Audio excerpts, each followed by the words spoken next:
Olá, pessoal, sejam todos muito bem-vindos a mais um webinar aqui com a Mentorama. Hoje nós vamos conversar sobre introdução à acessibilidade no UX Design. Como vocês estão hoje, hein? Conta pra gente. Contem também e compartilhem com a gente se vocês já participaram de algum outro webinar aqui com a Mentorama, se é a primeira vez de vocês. Hoje a gente tem uma convidada super especial que é a Lívia, eu vou apresentar logo mais para vocês oficialmente aí, tá bom? Além disso, pessoal, compartilha com a gente se vocês estão conseguindo me ouvir bem, se vocês estão vendo aí nossas três carinhas aparecendo na tela para vocês, se vocês conseguem ver o slide também, comenta aí para a gente se está tudo certo. Vou aproveitar também, Lívia, testa seu microfone para ver se a galera consegue te escutar bem. Oi, gente, vocês estão me ouvindo? Vamos ver aí, a Ah, galera o que ele fala. Aparentemente está tudo ok, né? Galera, aproveita também para pegar aí um caderno e uma caneta para anotar todas as dicas que vocês vão receber hoje dessa super profissional que está aqui com a gente. Também aproveita aí, quem não tiver um papel e caneta perto aí, anota no bloco de nota do celular, anota aí no bloco de nota de computador, de onde vocês preferirem, tá bom? O importante é anotar o máximo de informações possíveis para vocês aprenderem o máximo de conteúdo aqui também, tá bom? Aproveita também para compartilhar com a gente se vocês já trabalham e sim de onde vocês trabalham, né? Qual que é a área de vocês? Vocês já estão inseridos aí no mercado de UX? Vocês estão procurando aí migrar de área? Né? Compartilha com a gente aí qual que é, né, a experiência de vocês aí na área, tanto de UX quanto também se vocês forem fora de área. E também de onde vocês são, né? Que é super bacana aí para saber de onde vocês são, tá bom? A Lívia tá falando aí, né, da região de São Paulo. Eu tô conversando aqui um pouquinho mais de longe, mas a gente está aqui hoje juntos aí para vocês para trazer um conteúdo super bacana. E olha só que bacana, o Dantas compartilhou que ele é professor, está buscando migrar de área. A Gabriele falou aí, perguntou do link. A Laís falou que ainda não trabalha, mas é estudante de UX. A Luísa falou que a área dela, por enquanto, é a área de desempregada, por enquanto, tá, Luísa? Aproveita hoje e quem sabe você não encontra o seu caminho na área de UX, tá bom? A Cris falou que é PO. Vamos ver aqui quem mais, né? A Gabriela falou que está estudando Ads e pretende se especializar na área. O Rafael falou que é designer gráfico e quer dar um up na carreira e agora está somando com o UX. E tem a galera aí de São Paulo, de Maceió, São Paulo de novo, Brasília, Recife. Tem a galera aí também, mais um de Recife, a galera do Rio, Londrina, Nova Iguaçu, Nova Prata do Iguaçu, aliás, no Paraná, né? E tem mais uma galera em peso, né? Não só aí, né, da parte da região sul, mas também de todas as partes do Brasil. Galera de Tocantins presente, Florianópolis, São Paulo. Sejam todos muito bem-vindos, pessoal. Para quem ainda não conhece a Mentorama, né, nós somos uma escola online, temos mais de 3 mil alunos aí espalhados pelo Brasil e pelo mundo inteiro, mais de 40 programas de ensino em 4 direções de estudos, tá bom? Que a gente vai conversar hoje aí, né, sobre a área de design, tem também a nossa área de games, a nossa área de programação e também a nossa área de marketing, tá bom? É bem bacana, eu vou apresentar um pouquinho mais aí para vocês da Mentorama. Lembrando, né, que a gente é focada em mentoria e começando a partir de agora, tem algumas pessoas aí no chat para conversar com vocês, os nossos consultores de carreira, que vão dar aí bastante dicas e responder algumas perguntas para vocês também, tá bom? Aproveita, pessoal, para compartilhar com a gente qual que é a expectativa que você tem nesse webinar, né? A gente até deu algumas dicas ali para ajudar vocês também com algumas inspirações. Então, compartilha com a gente o que vocês esperam aí no webinar de hoje, né? Vocês acham que vocês vão ganhar superpoderes? Vocês acham que vocês vão ir para Disney? Vão viajar no tempo? Ou quem sabe, né? Trabalhar ali do lado da Lívia, né, na área de UX. Compartilha com a gente, pessoal. Onde que tá, né, para vocês aí, o que vocês acham que vocês vão ter de experiência hoje no web, né? O Edson perguntou se é ao vivo ou gravado. Edson, é ao vivaço, tá? A gente está aqui ao vivo agora contigo, então acompanha aí, não perde absolutamente nada, tá bom?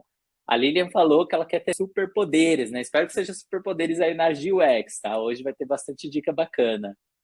Tem aí a Ana, falou que quer ver os aspectos socioeconômicos da acessibilidade. Muito bem, é um tema muito bacana que a gente vai conversar hoje. O Rafael, né, meu xará aí, falou que é um direcionamento dos primeiros passos para migrar de área. Maurício falou que quer ir para Disney com a Lívia. Olha só. Vamos ver aqui então. Jefferson falou que tá bem ansioso, no bom sentido, ainda bem, viu? A Andressa falou também superpoderes aí de conhecimento em UX, muito bacana, pessoal. Dá uma olhadinha só na nossa tela, onde os nossos mentores trabalham, né? A gente tem uma galera de peso aí, tá inserida no mercado de trabalho hoje, né? Tem a galera da Oasis, da Hoplo, da Amazon, da Gazeus Games, da Fanati, da Vivo, da Light Farm, um monte mais de empresas aí que estão em parcerias hoje com a gente para trazer o melhor do mercado de trabalho, trazer as melhores experiências para vocês aprenderem justamente o que está em alta no mercado, tá? O que estou falando, né? Não estou falando aqui que nossos mentores são mentores que estão inseridos no mercado de trabalho, não é aquela galera que já trabalhou, sei lá, 20, 30 anos aí, né? E parou de trabalhar sem fazer nada, falou, quer saber? Ganhar uma renda extra aí e vou virar mentor. Não, não é assim que funciona, tá? Então, um exemplo vivo aqui para vocês. Hoje a Lívia, né, que vai dar bastante dica bacana aí, tá inserida no mercado de trabalho. E também para quem já acompanha outros webinars aí, sabe que a gente tem uma galera de pesos, nossos mentores maravilhosos aí, né, de empresas grandíssimas, que todo mundo conhece o nome aqui. Então é super bacana, tá bom, pessoal? Agora, falando sério, o que você vai ganhar hoje aí no nosso webinar, né? Então, a gente vai ter uma sessão de perguntas e respostas aí no final do webinar, tá? Então, já preparem as perguntas que vocês tiverem para ir mandando durante o webinar também, que aí a gente já vai respondendo algumas para vocês e no final vai ter um espacinho ali, uns 5, 10 minutinhos aí, para a gente separar para responder algumas perguntas mais para vocês, tá bom?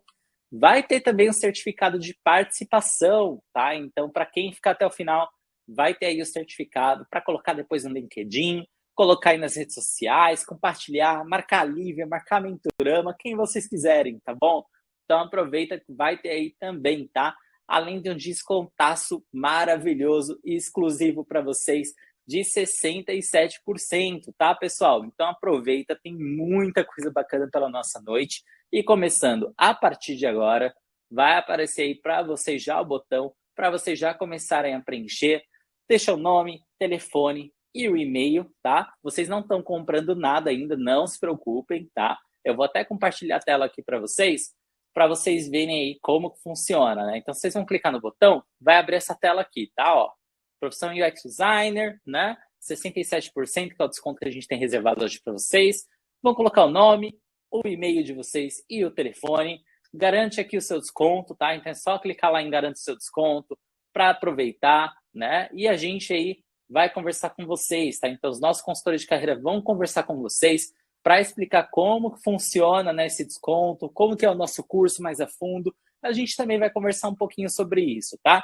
Mas quem já quiser garantir aí, né, acho que é um assunto super bacana, deixa lá as informações e aí a gente vai batendo um papo durante o nosso webinar, combinado?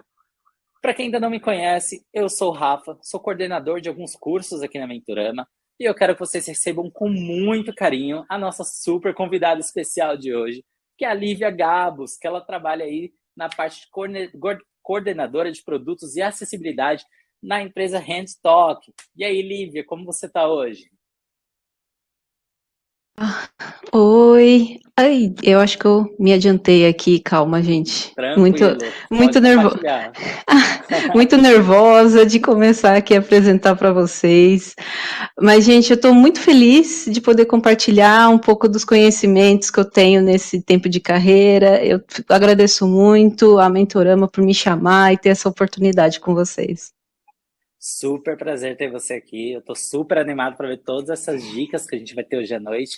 Aproveita aí e compartilha a tua tela com a gente, né, para a gente começar esse bate-papo aí com o pessoal. Então, vamos lá. Então, vamos lá, pessoal. Deixa eu aqui.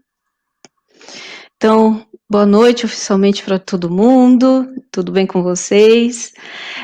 Eu vou me apresentar. Então, eu trabalho há mais de 10 anos na área de UX Design e acessibilidade também. Eu tenho uma graduação e um mestrado na área de computação. Eu me desvinculei um pouco da parte de design, que normalmente as pessoas acabam trabalhando, mas eu sempre gostei muito de trabalhar com essa parte de análise de padrões, de informações. Então, logo depois da minha graduação, já comecei a trabalhar com a parte de UX Design. Na época não era esse nome que tinha, mas depois acabou tudo se tornando essa parte de UX Design. Eu tive muito tempo em atuação em várias edutechs, empresas relacionadas à parte tecnologia voltadas para a educação, tanto no interior quanto em São Paulo. Já trabalhei no selo de acessibilidade digital da cidade de São Paulo, e hoje eu sou coordenadora de produtos e acessibilidade na Handitalk. Isso. Bacana. Eu também me descrevo normalmente caso alguém não consiga estar com vídeo ou estar conseguindo prestar atenção na tela. Se for o seu caso, não se preocupe, porque eu sempre narro também os meus slides. Então, eu vou me descrever, caso você não consiga me ver. Eu me descrevo como sendo uma mulher negra, de pele clara, com cabelo cacheado, colorido, roxo, um pouquinho desbotado. Eu estou com fone de ouvido preto, com um microfone na frente, ele é um headset. Estou com uma blusa preta, e no fundo tem a minha parede colorida, dividida diagonal, com a cor roxa e lilás, e um sofá também cinza. E o meu sinal é o L, fazendo uma espiral para baixo, que é por conta do meu cabelo cacheado. Então, vamos lá? Então, eu tenho bastante conteúdo para passar para vocês.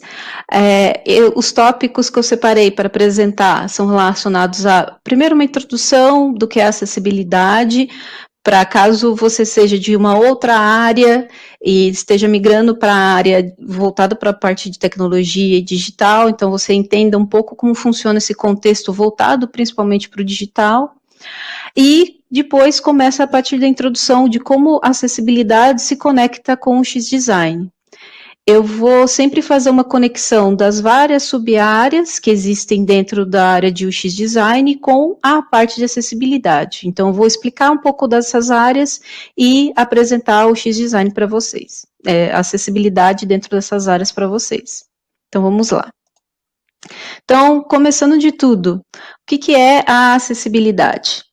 Existe uma grande definição sobre o que é acessibilidade, e eu vou ler ela devagar, porque ela é importante. Então, essa definição é da W3C Brasil, e ela fala o seguinte, que acessibilidade na web é a possibilidade e a condição de alcance, percepção, entendimento e interação para a utilização, a participação e a contribuição em igualdade de oportunidades, com segurança e autonomia, em sítios e serviços disponíveis na web, por qualquer indivíduo, independente da sua capacidade motora, visual, auditiva, intelectual, cultural ou social, a qualquer momento, em qualquer lugar e em qualquer ambiente físico ou computacional e a partir de qualquer dispositivo de acesso. Então, essa grande definição, e caso você tenha ouvido tudo que eu falei, ou visto tudo que a intérprete fez a interpretação do que eu falei, você falou assim, nossa, eu me perdi no meio do caminho. Mas calma, eu tenho um resumo aqui de tudo isso que eu falei. Então, a acessibilidade, normalmente eu falo que ela é independente do lugar que você está, do modo de acesso ao conteúdo, das condições ou capacidades físicas, das condições ou capacidades financeiras, das capacidades intelectuais, dos conhecimentos educacionais que você tenha, você consegue fazer, ler e acessar o que quiser, quando quiser e como quiser.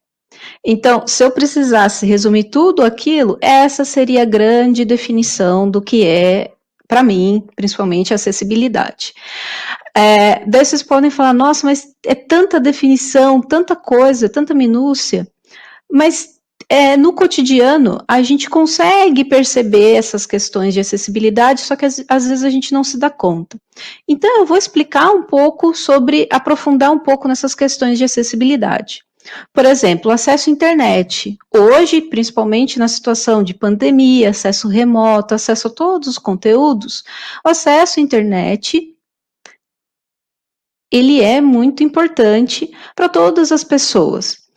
Mas, se a gente for pensar, cada um está numa região do Brasil. O Rafa falou de várias regiões diferentes e que é legal que vocês estejam me assistindo com essa possibilidade, mas nem sempre, mesmo num determinado estado ou numa determinada região do Brasil, a internet é boa. As pessoas vão ter esse acesso.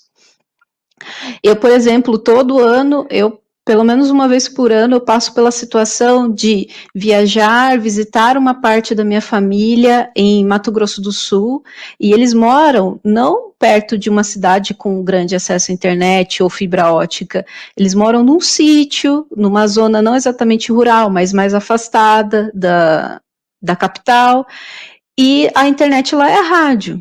Então, por exemplo, uma pessoa que tem acesso à internet, à rádio, satélite, ela não consegue ficar assistindo, fazer maratona de Netflix, assistir um monte de vídeos no YouTube. Ela não tem essa possibilidade. Ela consegue ter um acesso mais fácil, por exemplo, de texto. Essa parte da família, por exemplo, eu vou principalmente pelo menos uma vez por ano, porque eu preciso, porque durante todo o ano a gente não consegue fazer chamada de vídeo, a internet não possibilita isso. Então, quando a gente está pensando em acessibilidade, é isso. Então, o seu aplicativo, ele é muito grande e a pessoa vai ter dificuldade de baixar?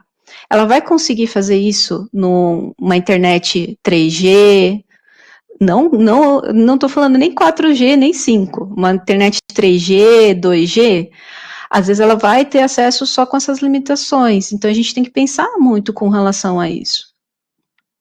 Esse mapa tem no meu slide um mapa do Brasil com gradações de cores, e em algumas áreas, algumas regiões do país tem a internet com áreas mais escuras, na maior parte está uma cor azul mediana, e na região do Amazonas, Acre, está uma cor bem clara. E isso mostra a qualidade da internet nessas regiões. Mas se vocês entrarem ou procurarem no Google sobre qualidade da internet, é o site da ANIC, vocês conseguem também acessar essas informações e ver específico também por estado essas informações.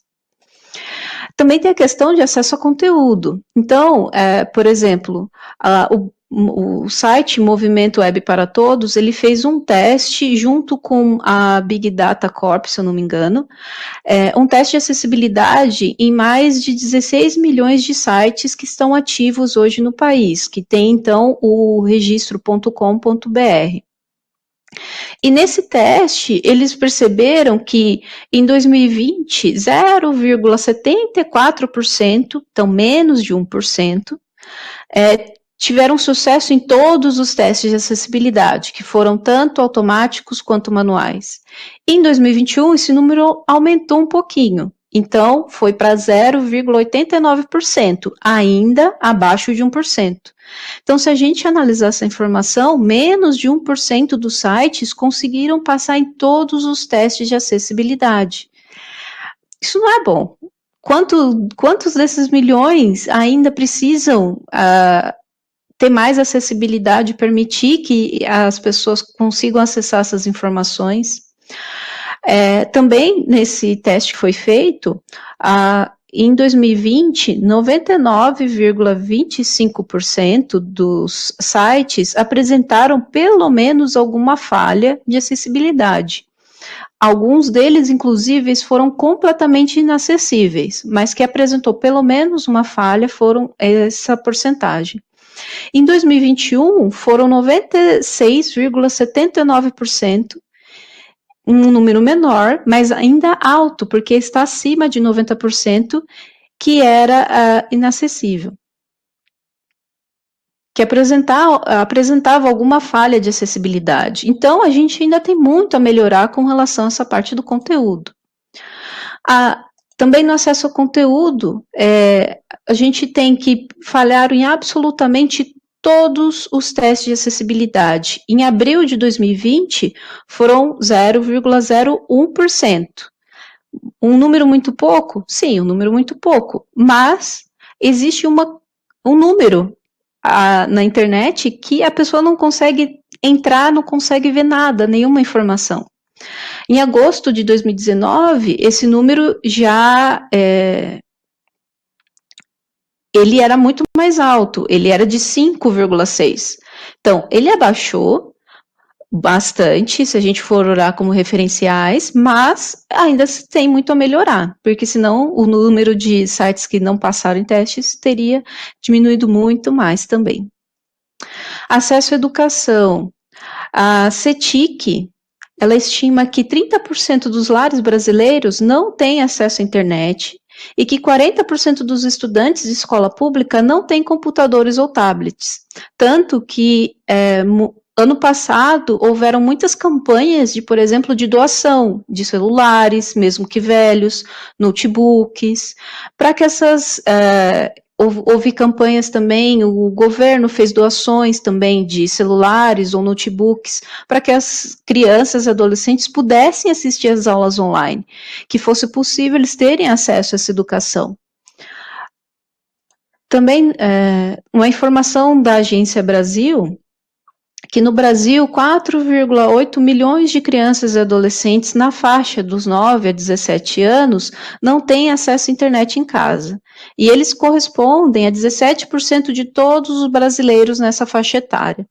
Então, quase 20% de crianças e adolescentes não têm nenhum tipo de acesso. Se a gente pensar que existem várias áreas, como eu mostrei no mapa, que tem problemas da internet chegar lá, ou áreas rurais que podem não ter acesso à internet, então a gente pensa que esse número é muito grande ainda. E ele faz sentido dentro de todos esses contextos, se a gente conectar tudo isso.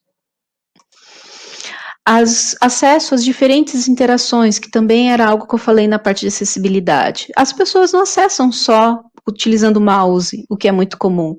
Tem gente que acessa usando teclado, tem gente que acessa usando dispositivo mobile, tem gente que acessa usando outros tipos de tecnologias assistivas, como, por exemplo, esses dispositivos. O primeiro, ele é um tipo de mouse, mas para pessoas que têm tetraplegia. Então, a pessoa, por exemplo, assopra, ou ela mexe a boca, faz movimentos com a boca, para ter mais interação e poder ter mais precisão também. Bom, tem um vídeo no YouTube de uma pessoa jogando Counter-Strike CS, utilizando esse equipamento. É muito interessante, mas ele é muito bom. Eu sou terrível, não tenho nenhuma precisão nem com mouse, então, mas a pessoa é muito boa mesmo, é muito tempo de treino.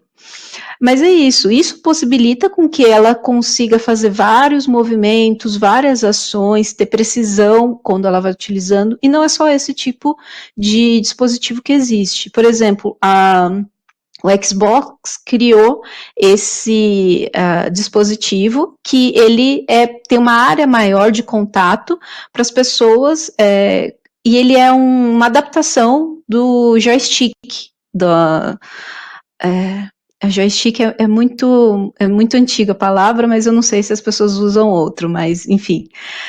Eu não sou gamer, então eu não sei, gente, desculpa. Mas eles criaram esse outro dispositivo para as pessoas com restrição de movimento ou que precisavam ter mais área de contato, pudessem jogar, ser mais fácil. Então, isso é acessibilidade, é permitir que qualquer pessoa consiga interagir da melhor maneira, com a maneira que ela se sinta confortável.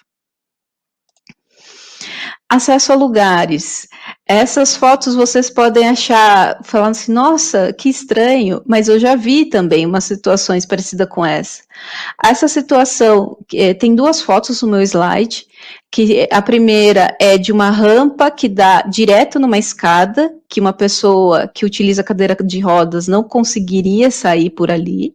E a segunda foto é de uma escada que tem duas rampas simulando por cima da escada, para que uma pessoa cadeirante colocasse a sua escada e descesse a rampa. Mas por conta da angulação, do ângulo que a pessoa desceria, é praticamente uma pista de... que a gente fala de parque de diversões. A pessoa chega na cadeira, no começo, levanta as mãos e desce. É praticamente isso. Com relação à acessibilidade arquitetônica,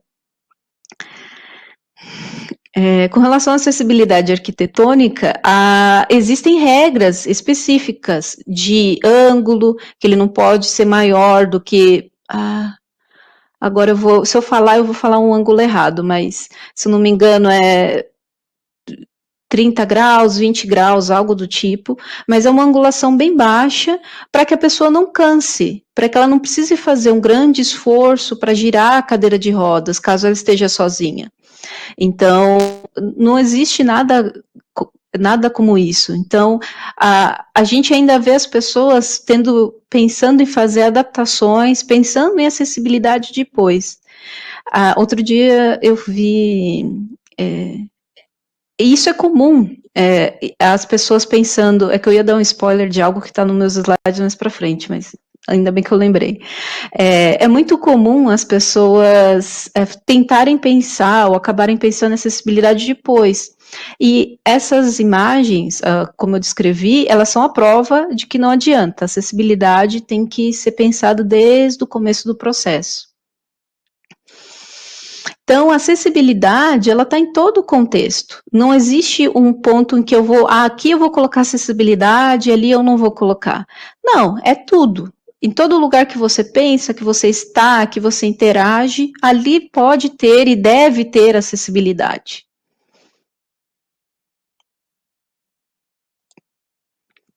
E se a gente pensar dessa maneira, a gente tem que pensar que a acessibilidade, ela é um ato político, porque não é só a questão de eu dar acesso às outras pessoas, é permitir que qualquer pessoa consiga ter o seu direito atendido, o direito de poder ir a um determinado lugar que ela queira, poder acessar o conteúdo que ela queira.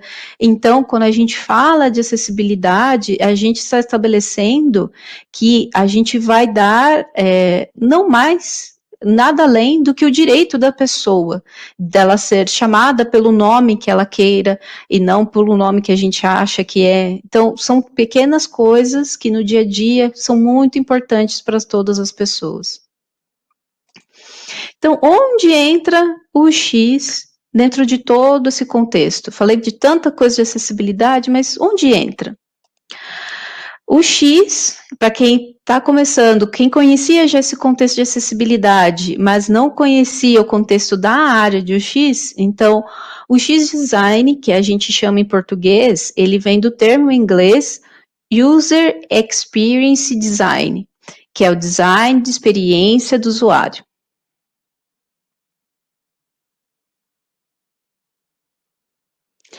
Gente, isso vocês não vão estranhar, que às vezes eu faço umas pausas, pro o intérprete não ter que correr quando ele está fazendo a interpretação, tá? Então, por isso que eu faço essas pausas.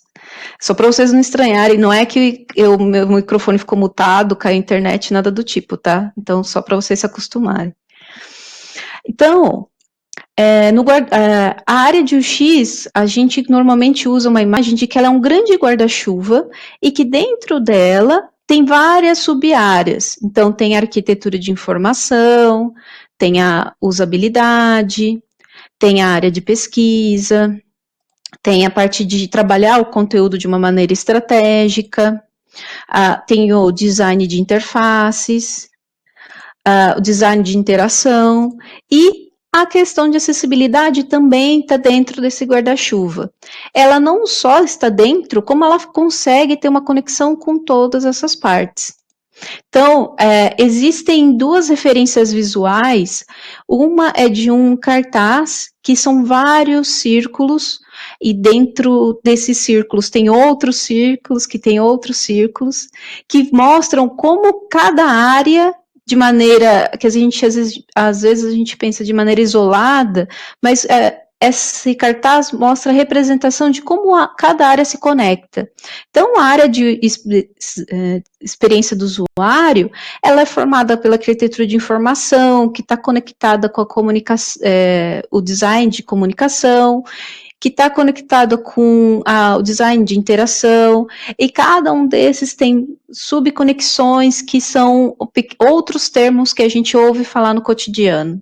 Então tem esse cartaz e uma outra imagem de um livro do Dan Saffer, que também mostra com outros semicírculos de uma maneira um pouco mais simples, como que tem a área de experiência do usuário e outras sub-áreas, então ele mostra menos ramificações dentro dos semicírculos, mas também está relacionado um desenho com o outro.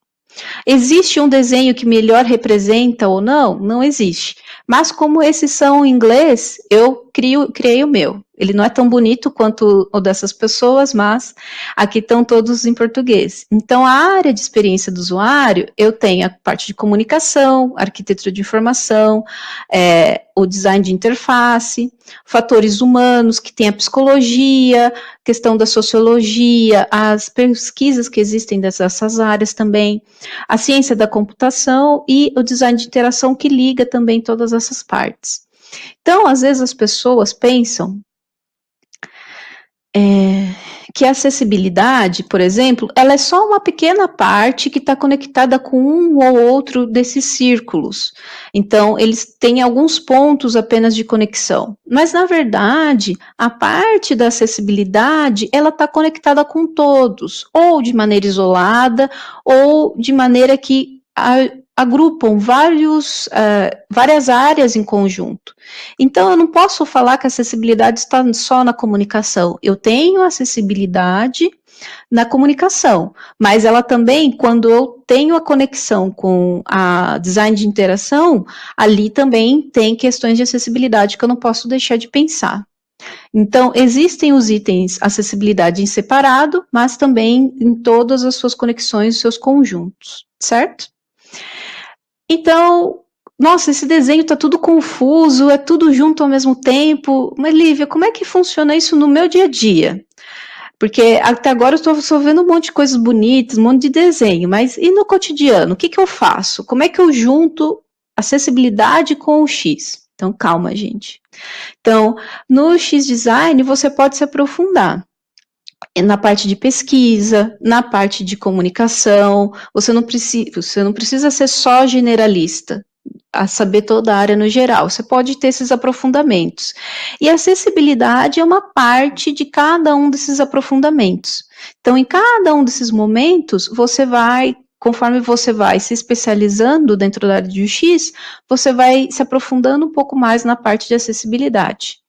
E aqui eu tenho um momento que é para eu não esquecer de chamar o Rafa de novo para ele dar um recado para vocês. Isso aí, maravilha. Olha, o pessoal ficou bem animado, viu? Essa primeira parte foi muito interessante. Eu, particularmente, aprendi um monte de coisa que eu não sabia ainda. E uma coisa que chamou a atenção, Lívia, foi que o pessoal perguntou, na verdade, como que se chama aquela ferramenta, né, que você mencionou quando a pessoa é tetraplégica, que ela utiliza com a boca. Você sabe informar o nome? O pessoal estava perguntando bastante no chat. Eu não consigo falar o nome. Eu sei que ela tem um nome específico, mas eu não me recordo agora. Bacana, sem problema. Então, pessoal, né, depois dá uma pesquisada aí, né, para poder ver direitinho, né, qual que é o nome aí, para vocês também, né, para quem ficou curioso, depois dá uma pesquisadinha, tá bom? Bom, né, e além de tudo isso que a Lívia já comentou com a gente, né, o que mais um UX designer faz, né? A gente colocou aqui algumas definições para vocês na tela, né, começando aí também falando, né, que é uma pessoa que sabe exatamente como não irritar os usuários, né? É quem trabalha aí com toda a jornada do usuário, tendo elementos que influenciam a percepção em reação a tudo que está proposto. Os UX e UI designers também são demandados em muitas áreas diferentes, por isso eles também são indispensáveis, tanto em agências, bancos, empresas de TI e também pequenos e-commerce aí, como o Instagram, por exemplo. Trabalho freelancer também, tem de monte para a galera que é dessa área. né? E é uma área que tem ascensão gigantesca, então é muito fácil hoje você encontrar aí vagas disponibilizadas para a área de UX, tá? E com a liberdade que essa profissão dá, né, os profissionais aí podem trabalhar de qualquer lugar do planeta, literalmente, né? Já pensou aí, né? Teve uma galera que mencionou que tem vontade de sair do Brasil, essa pode ser a oportunidade, né? Basta ter aí um lugar que tem internet, tenha também energia, óbvio, né? E você consegue trabalhar de onde você preferir, tá bom, pessoal? É bem bacana aí essa área de UX e, óbvio, tem 1 bilhão mais de coisas, né? Que a gente não precisa nem mencionar tanto. E falando nisso, pessoal, teve uma pesquisa bem bacana aí, né? Que a área de UX ela cresceu aí de 1.000 para 1 milhão de profissionais entre 1983 até 2017 e promete crescer aí até 2050 para mais de 100 milhões de pessoas dentro da área. O salário médio é bem atrativo também, né? O profissional de UX e UI tem um salário médio aí de R$ 4.532, né? A fonte que nós usamos foi a vagas.com. E hoje aí tem em média 631 vagas abertas só no Brasil para entrar nessa profissão, tá bom? Então é bem bacana.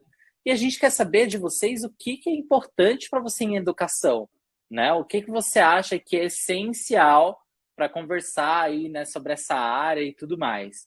Para começar, enquanto vocês estão escrevendo aí, a gente vai conversar um pouquinho aí sobre o nosso programa, que é o Profissão UX UI Designer, tá? Onde a gente tem mentores aí, né, bem reconhecidos no mercado, como a Carla de Bona, o Luiz Felipe Parussolo, a Larissa Tertuliano, a Priscila Albuquerque, o Rafael Felício, o Lucas Otsuka, Eduardo Matos, o Vinícius Miller e uma galera aí de peso, pessoal, para acompanhar vocês durante a mentoria, que é bem bacana, que eu vou explicar logo mais para vocês também, tá? Além disso, o nosso processo educacional, né? Você assiste as aulas online, conversa com os mentores, né, para ter aí o feedback sobre como foi sua atividade. Também, além disso, né, você faz as atividades, então é bem bacana que você vai pegar ali, botar a mão na massa na prática, né, e fazer a atividade ali na hora, bem bacana, tá? Para desenvolver o seu conhecimento dentro da área. E no final de tudo, tem um super projeto aí bem bacana, que é um projeto de conclusão que você apresenta para uma banca no final do curso, tá? Essa aí é a carinha da nossa plataforma, né, onde você assiste os módulos, tem ali os vídeos onde você pode ver, rever quantas vezes você quiser, na velocidade que você preferir também, tá? Além disso, pessoal, tem a nossa equipe de suporte, né, que acompanha os alunos após a inscrição. Então, se inscreveu no curso, você consegue aí ter acesso à nossa equipe de suporte, que vai tirar todas as suas dúvidas durante o treinamento completo. Tem a nossa comunidade, que é muito importante aí, não só para você conhecer os seus colegas de curso, mas também para discutir aí um monte de coisa. Então, você pode conversar aí sobre as atividades que você está tendo de casa, ter feedback de outros alunos também, e quem sabe, nessa turma você não encontra também o seu futuro colega de trabalho, né? Então, é bem importante aí ter esse relacionamento com a comunidade para você aí começar a entrar no mercado de trabalho, tá? Pessoal, já está aí na tela para vocês, mas aproveita, clica no botão para deixar aí o nome, o telefone e o e-mail para os nossos consultores de carreira entrarem em contato com vocês e vocês garantirem esse descontaço maravilhoso que a gente tem aqui para vocês hoje e garantirem aí, além do desconto, um curso grátis aqui que é limitado, tá? Logo mais eu vou contar para vocês, mas aproveitem para garantir e conversar com os nossos consultores de carreira logo mais, que é só hoje essa oportunidade, tá? Acabou o webinar, acabou a oferta, tá? Então, além disso, gente, aproveita, foca, deixa aí o nome, telefone, e-mail para conhecer mais o curso, mais o programa. Eu vou comentar aqui com vocês também logo mais, tá bom? Mas antes da gente comentar aí um pouquinho sobre a nossa grade, eu vou devolver a palavra para a Lívia, para a gente conhecer muito mais aí desse mundo do UX. Então, Lívia, compartilha aí com a gente novamente, né? Dê um tempinho para você beber uma água, relaxar a voz aí, tranquila? Sim, sim. Aproveitando que dessa pausa, enquanto o slide vai carregando, agora eu não vou lembrar, acho que a Sara e o Christian colocaram no chat que é mouth stick, tipo vareta de boca, ou quad stick, mas também é conhecido como joy stick. Então, Bacana. tem os nomes que você tinha me perguntado, o pessoal maravilhoso do chat já colocou a resposta. Então, muito obrigada, gente. Bacana, isso aí, pessoal. Muito obrigado pela dica. Muito bacana aí que vocês, né, tiveram um tempinho para pesquisar e compartilhar com o pessoal. É muito importante isso pra gente, viu? A minha apresentação tá ainda rodando? Tá aparecendo? Ou já tá... Para mim ainda não está aparecendo, Eu vou né? tentar Mas compartilhar de novo, só um minutinho. isso. Torcer. Vamos lá. Vamos esperar. É isso aí, gente, tá vendo? Ó, o pessoal que pensou que não era ao vivo, é ao vivo, tá vendo? Acontece nos melhores webinars. Lívia, eu vou te dar uma dica. Dá um F5, que aí carrega rapidinho, aí talvez o slide carregue, tá bom? F5 aqui? Isso, para atualizar a página. Hum. Vamos lá, pessoal. Logo mais ela tá voltando, tá? Demora aí uns 5, 10 segundinhos, mas é justamente para vocês verem que o webinar é ao vivo, tá acontecendo agora, tá? É bem bacana aí. E logo mais ela já volta para compartilhar a tela e dar um monte mais de dicas para vocês. Aí, ó, funcionou. Maravilha. Voltei, gente. Aí, para não falar que não era ao vivo, hein? Então, vamos lá. Então, voltando na questão das pesquisas. Então, para quem é de outra área e está querendo migrar para a parte de UX, eu vou dar um contexto na parte de pesquisa. Existem várias metodologias de pesquisa. Se às vezes as pessoas acham que migrar de uma área para o X é difícil, mas depende muito de por onde você começa. Às vezes tem áreas, por exemplo, sociologia, ou às vezes a pessoa pode ter feito um mestrado, um doutorado, que envolve muito essa parte de usar métodos de pesquisa. E isso pode colaborar nessa parte da migração. Então, dentro das sub-áreas também existem mais métodos de pesquisa. Como assim, Lívia? Vocês podem perguntar. Mas, por exemplo, na parte que as pessoas trabalham só com a parte escrita, existem métodos específicos para você, por exemplo, descobrir quais são os termos mais utilizados pelo seu público, pelas pessoas usuárias do seu produto, como elas se comunicam, como elas preferem. Então, dentro das sub-áreas também tem métodos de pesquisa que você pode utilizar que são mais efetivos. Eu coloquei alguns, só para vocês saberem, caso vocês queiram procurar também. Então, tem a parte de entrevistas, questionários, testes de usabilidade. Esses são os mais comuns, muito bons, mais utilizados também. Não significa que os outros não são bons, mas esses são os preferidos, digamos assim, de quem está dentro da área de UX. Também tem pesquisas etnográficas, fazer pesquisas de benchmark, análise de concorrentes. Utilizar o Google Analytics para colher dados e analisar essas informações pode ser considerado também um método de pesquisa. Fazer diários de uso. Diários de uso é um método muito difícil, que em alguns contextos as pessoas utilizam, mas vale muito a pena vocês estudarem um pouquinho para saber como é que ele funciona. Grupos de foco também, que vocês também podem encontrar como o nome Focus Group, ou testes AB também. Testes AB, pessoal, principalmente de marketing ou de outras áreas que trabalham bastante com dados, também gosta bastante. Ele não é tão difícil de fazer quanto as pessoas pensam, mas é um método muito legal. Análise heurística, que as pessoas às vezes podem ter um preconceito, mas é um método muito bom. Card sorting, que o pessoal de arquitetura de informação trabalha muito com isso, e design participativo. Já vi em algumas apresentações das pessoas utilizando o design participativo com grupos específicos de pessoas para ver como que era o pensamento, como elas imaginavam determinados contextos, de criar soluções. Se eu não me engano, foi um TCC, um mestrado de alguém que fez com um grupo de idosos. Eu achei muito legal.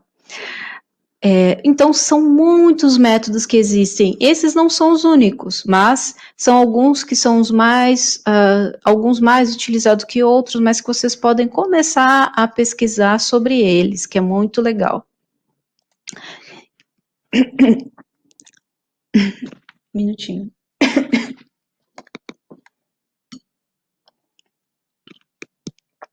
E como funciona a questão da acessibilidade com a parte de pesquisa? É importante a gente identificar se a gente está alcançando todas as pessoas com a nossa pesquisa ou não. A gente, por exemplo, eu tenho uma história, esse aqui é um lembrete para mim mesma, a história da pesquisa com idosos, porque foi feito um formulário online para perguntar se os idosos, numa determinada faixa etária, quanto que eles utilizavam a internet ou não. Mas, gente, a pesquisa era online. Então, se o idoso estava na internet, ele mexia bastante com as coisas online. Então, aí já tinha um viés muito grande com relação à pesquisa. Porque se o idoso não mexe com a internet, ele não ia ter acesso à pesquisa. Então, ele não ia poder falar que ele não mexe com a internet, que ele tem dificuldade de mexer com o celular. Então, às vezes a gente pensa assim, eu estou fazendo uma pesquisa online, vai dar tudo certo com a minha pesquisa. Mas não, você tem que entender o que você precisa de resposta. Qual que é importante o contexto? Qual que é o contexto dessas pessoas? Observar se existe acessibilidade em todos os passos da sua pesquisa. Não só a questão de chegar nas pessoas, mas também está compreensível a pergunta? Você está usando termos que as pessoas, o seu público, o perfil dessas pessoas vão entender? Você está usando termos técnicos? Então tem que tomar bastante cuidado com o objetivo, com o método que você está usando para saber se é o método correto. Às vezes você está tentando colher informações erradas, informações que você gostaria, mas utilizando o método errado. As ferramentas também, elas têm que ser acessíveis, às vezes as pessoas não vão conseguir responder a sua pesquisa porque a ferramenta não é acessível.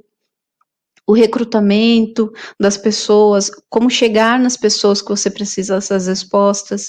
Então, tem muitas coisas que a gente tem que pensar para lançar uma pesquisa.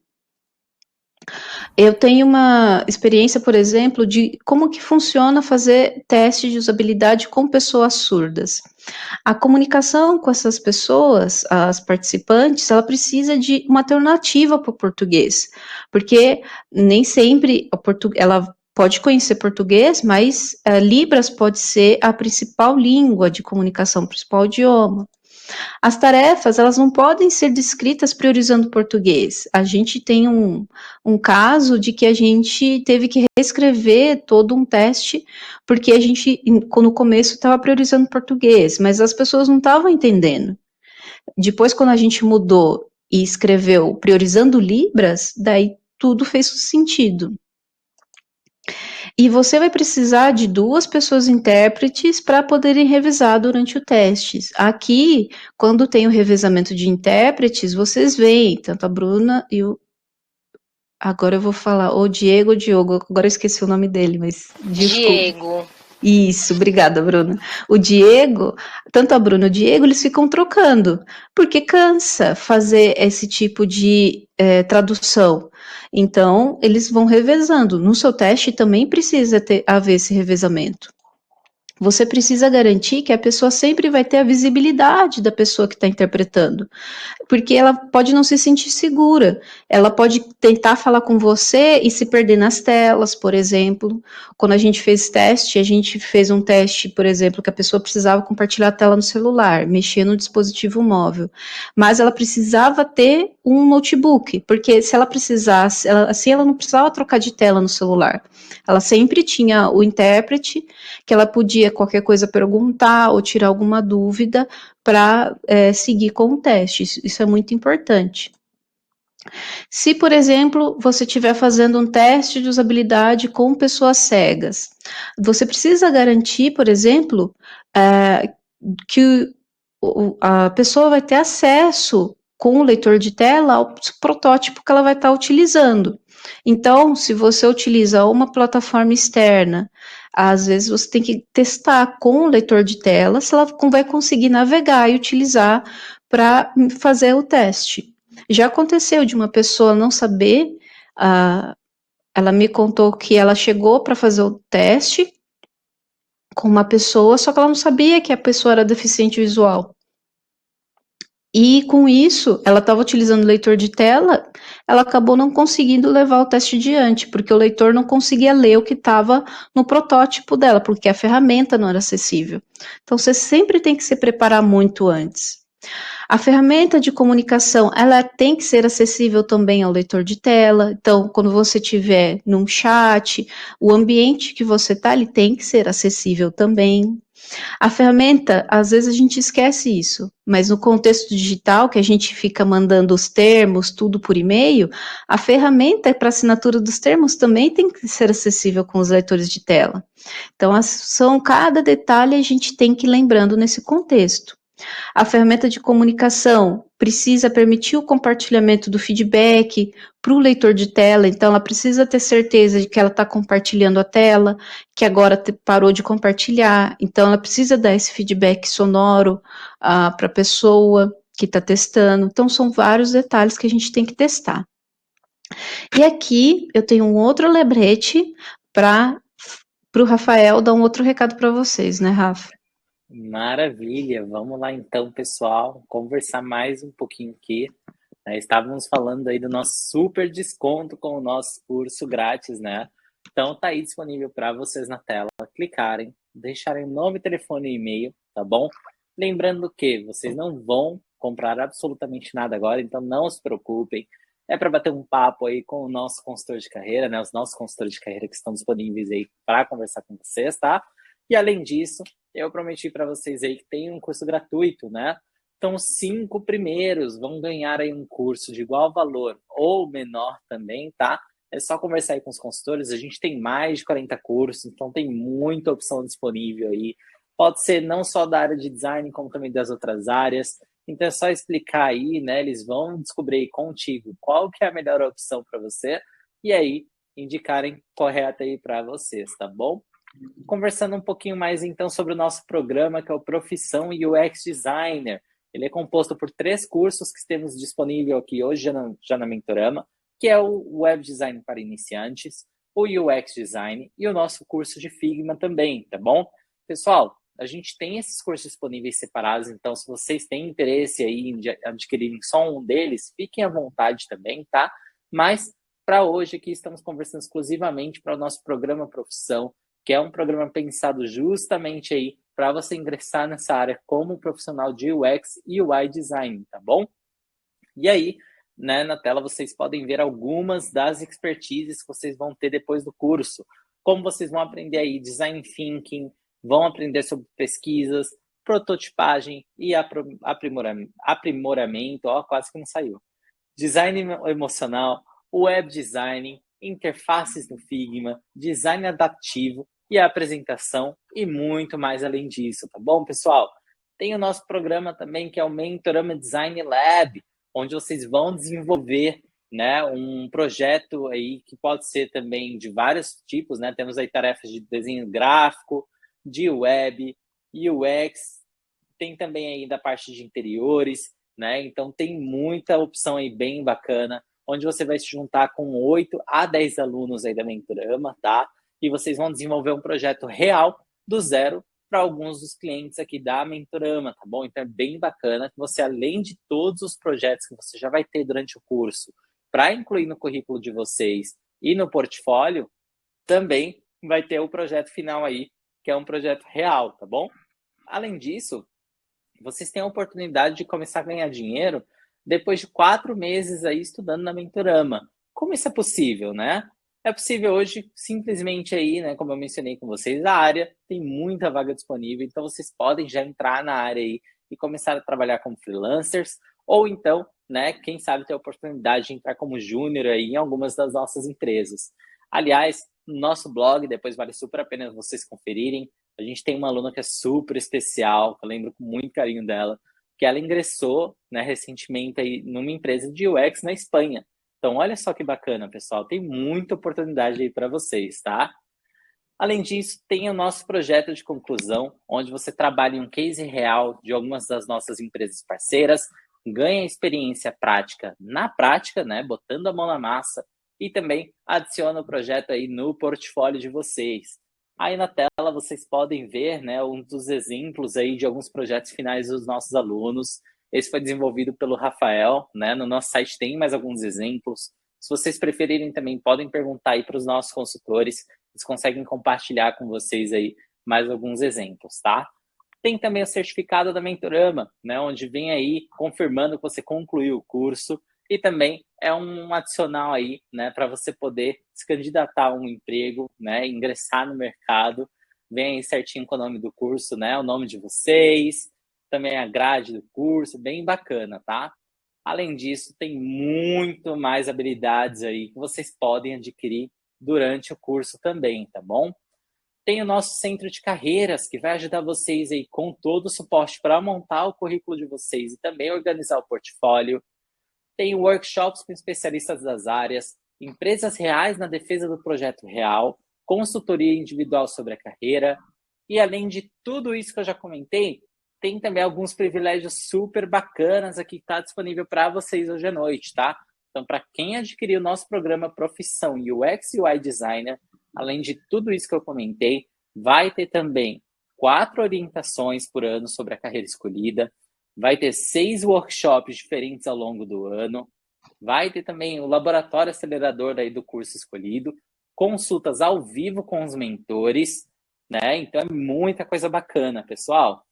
Além de tudo isso, né, conversar um pouquinho aí com vocês para explicar como que é a jornada profissional aqui na Mentorama, né? Onde você começa aí assistindo as aulas online, faz as tarefas de casa, tem o feedback dos profissionais, tem a oportunidade de entrar aí no mercado de trabalho, mesmo antes de concluir o curso, tem o projeto de conclusão e o certificado, tem também aí a orientação do centro de carreiras, e depois de tudo isso, você continua tendo suporte da Mentorama, né, para ter aí mais oportunidade de trabalhar na área, tá bom?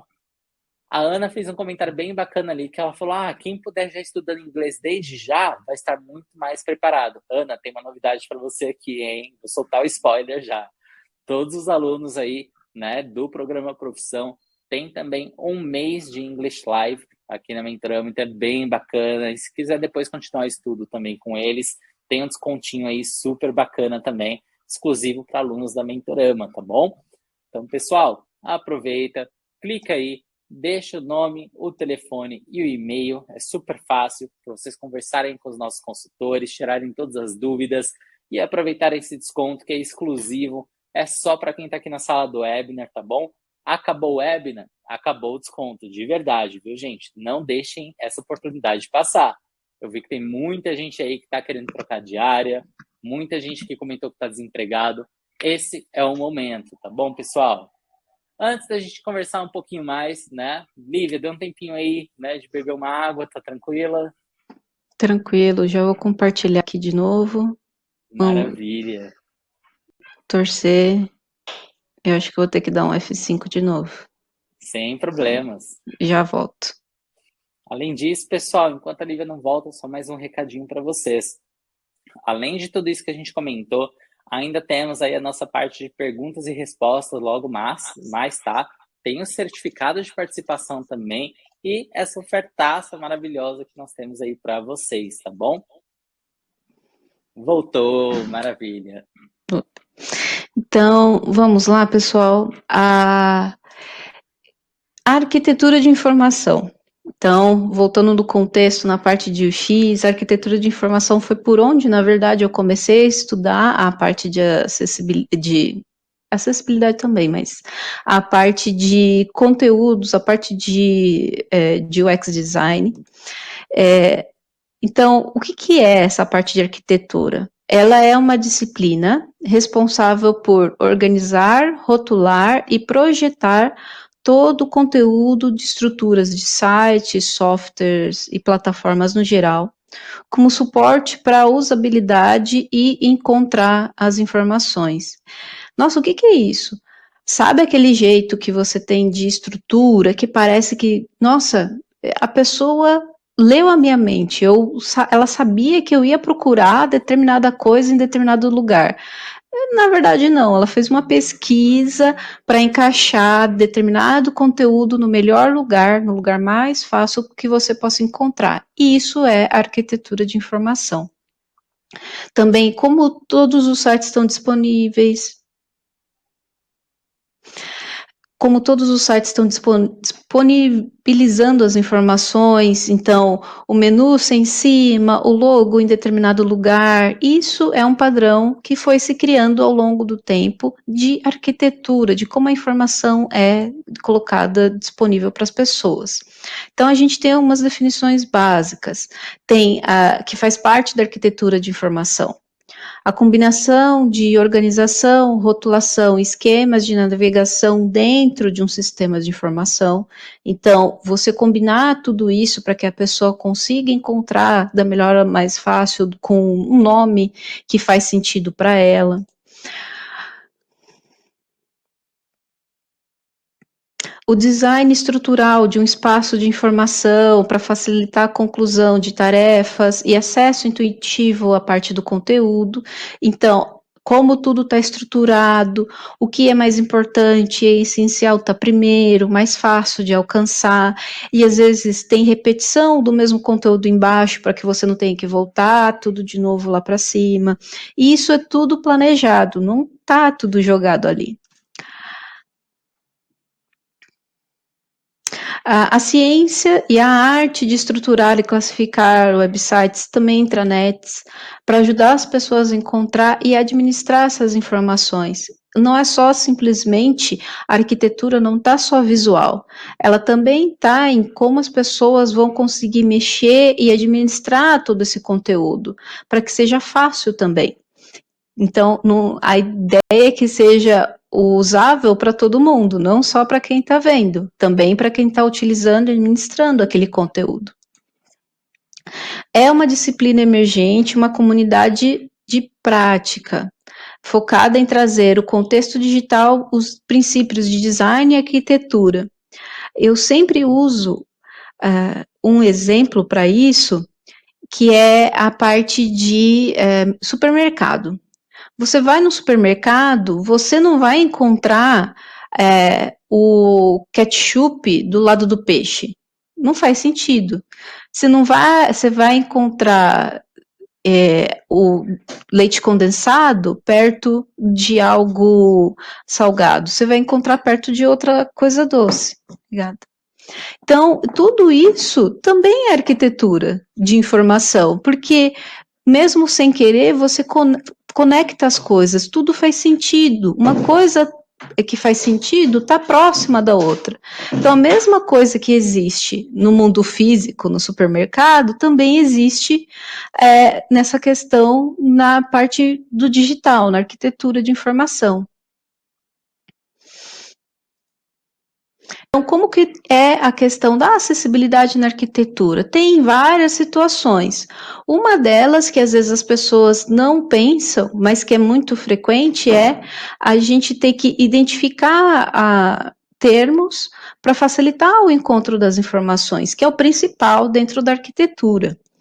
Estruturar a navegação para ser acessível.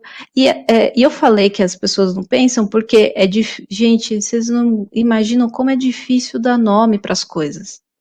E fazer esse nome fazer sentido não só para você, mas fazer sentido para um monte de gente que você não conhece. É muito difícil. É uma tarefa que está dentro do contexto do grande guarda-chuva de UX. Adicionar informações para garantir o entendimento do conteúdo. Então, às vezes, não é só disponibilizar o conteúdo principal. Às vezes, você precisa dar mais detalhes, explicar. Isso é um exemplo que, às vezes, as pessoas não percebem que mas faz parte da arquitetura de informação. Por exemplo, aquelas mensagens de tipo, como que você deve preencher a sua senha? Aquilo é um exemplo de arquitetura de informação, de você ter mais detalhes, não só, coloque uma senha forte, mas o que o site considera uma senha forte? Então, você descreve o que é isso. Aqui tem um exemplo de um site, é o site do DEC, que eu peguei um trecho, eu tirei um print de um trecho do site do DEC, e que tem duas áreas, uma falando de um evento, o AxiCon 2022, com uma arte, um banner dele, é um card, digamos assim, essa estrutura, e no final tem um leia mais, tá tudo isso em inglês, para que você veja mais detalhes desse evento. Do lado tem um outro card, uma outra área, falando de uma ferramenta DevTools, também com um botão no final, para você saber mais sobre essa ferramenta. Em acessibilidade, se eu navegasse só por esses elementos, visualmente, eu poderia pensar assim, esse botão está errado, porque está escrito só leia mais. Eu vou saber ler mais sobre o quê? Se eu não tiver essa descrição sobre o que eu vou ler, a pessoa visualmente, ela vai visualmente, eu tenho informação em todo o seu contexto de que eu tenho um banner, eu sei que é um evento e eu sei que esse leia mais é sobre esse conteúdo. Visualmente, isso está bem explícito para mim. Mas a pessoa que está, por exemplo, navegando com um leitor de tela, ela não vai ter essa estrutura visual como apoio. Mas no site do deck, ele coloca um complemento. Então, se você tirar todo o CSS,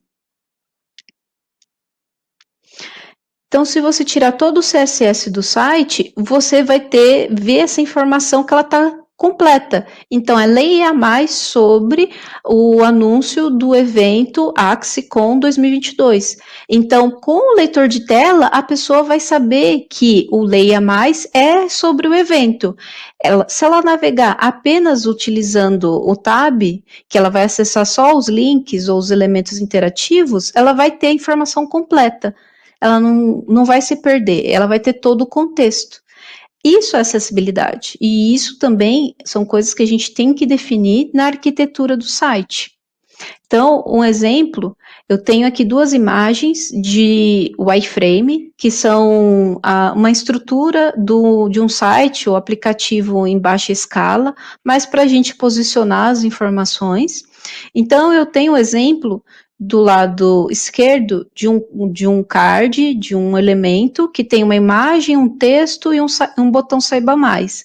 Mas quando a gente apresenta isso para uma pessoa que for desenvolver, para questões de acessibilidade, a gente tem que dar mais informações. Então, a gente tem que falar que a imagem vai no background, que ela não vai no HTML, porque ela não é relevante para a pessoa que está acessando com o leitor.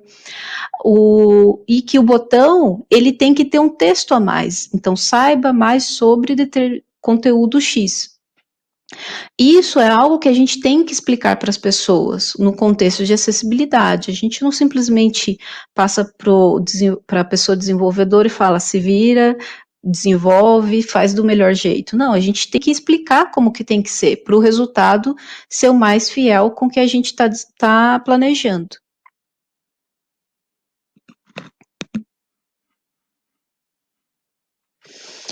E o design de interface? Também é um outro ponto muito importante. Às vezes a pessoa que está migrando acha que esse é o único ponto que existe dentro da área de UX Design. Não, um dos meus papéis é mostrar que existem outras áreas também. Então, nem sempre é fácil para uma pessoa que está migrando trabalhar com essa parte de design de interface, mas a gente tem cursos, como o do Mentorama, para ajudar a gente a aprender mais sobre isso, porque é uma parte também importante. Tem conceitos que a gente tem que aprender, por exemplo, de Gestalt, tem de cores, a parte de tipografia, grid, a parte de alinhamento das informações, espaçamento também, qual que é o melhor, animações, o que a gente chama de microinterações. Então, as mudanças entre uma transição ou outra, elas não serem bruscas, elas terem uma pequena animação, uma pequena transição. Então, como que funciona a parte de acessibilidade dentro desse contexto de interface? Na verdade, uma das áreas que é mais fácil ou mais lembrada com relação à parte de acessibilidade, porque ela é muito visual. Então, mas a gente tem que ter cuidado, porque existem muitos elementos que devem ser trabalhados nessa questão de acessibilidade. Como eu falei ali, eu listei vários. Então, por exemplo, é mais fácil que a gente acaba esquecendo alguma coisa de tudo aquilo que eu falei, porque se eu perguntar agora, quem lembra de tudo que eu listei no slide anterior? Já falei um monte de coisa, você já deve ter esquecido, né? Então, mas eu vou listar algumas coisas, alguns exemplos para vocês poderem lembrar, tá?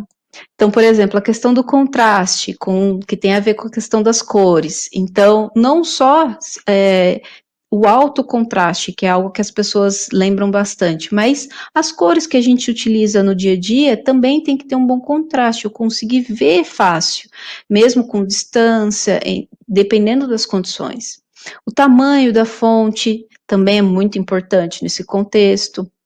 Aplicação do alto contraste, que às vezes quando a gente fala de acessibilidade, esse é o mais fácil que as pessoas lembram, o alto contraste.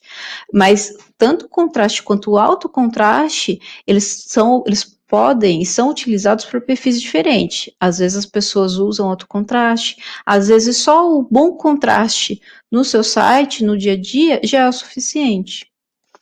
A fonte, que é importante pensar em facilitar a leitura, em conseguir diferenciar bem as letras, isso é muito importante, por exemplo, para quem tem dislexia. A questão do affordance, que é algo difícil que às vezes as pessoas esquecem, mas o que é isso também? Sabe quando você tem um link e você passa o mouse por cima e o ícone do mouse muda, que mostra que ali é para selecionar, que tem uma interação? Isso é o que a gente chama de affordance, que é algo que mostra que ali você consegue ter algum tipo de ação específica.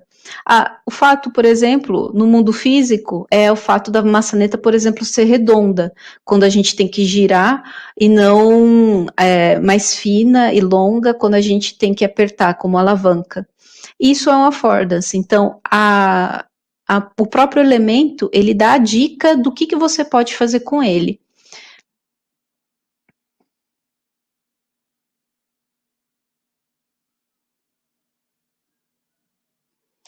As cores, que a gente tem que lembrar, não só do contraste, mas questões de daltonismo. Uma grande porcentagem de homens tem daltonismo e às vezes também não sabem, mas isso é um elemento muito importante para a gente testar as cores dos elementos, o que a gente quer que chame atenção, se vai fazer sentido no contexto de daltonismo. Aqui tem um exemplo de uma ferramenta que eu gosto bastante, que ela chama Colors, com 2 Os, que ela tem dentro da parte, se você for gerar uma paleta de cores, você consegue ver, aqui tem um ícone de óculos, que ele mostra color blindness, que é o nome em inglês para daltonismo. Essa ferramenta é toda em inglês, e tem outras ferramentas em português, tem outros sites, tem vários, se vocês colocarem análise de contraste. Essa é uma que eu gosto bastante, que ele tem vários tipos de daltonismo e você pode fazendo o teste da sua paleta de cores e ver como é que a pessoa com determinados daltonismos ou anomalias de cores, como que ela vai fazer essa interpretação do conteúdo. Eu normalmente gosto muito de roxo e lilás, como vocês perceberam na minha parede, na minha descrição no começo. Então, eu gosto também muito das cores azuis. Então, isso é uma felicidade que eu tenho, que eu gosto tanto de azul e roxo, então, para alguns tipos de daltonismo, elas funcionam. Tem outras ferramentas, como eu falei, de análise de cores para verificar o contraste, e eu recomendo sempre vocês procurarem as que mostram, por exemplo, se aquela cor para fonte e fundo, se ela funciona, por exemplo, para fonte pequena ou para fonte grande. Isso também tem uma diferença, porque às vezes de longe ela vai conseguir distinguir melhor uma determinada fonte se ela for grande, mas se ela for uma fonte pequenininha, às vezes o contraste precisa ser maior. Então, recomendo vocês procurarem ferramentas que dão essas dicas para vocês, tá bom?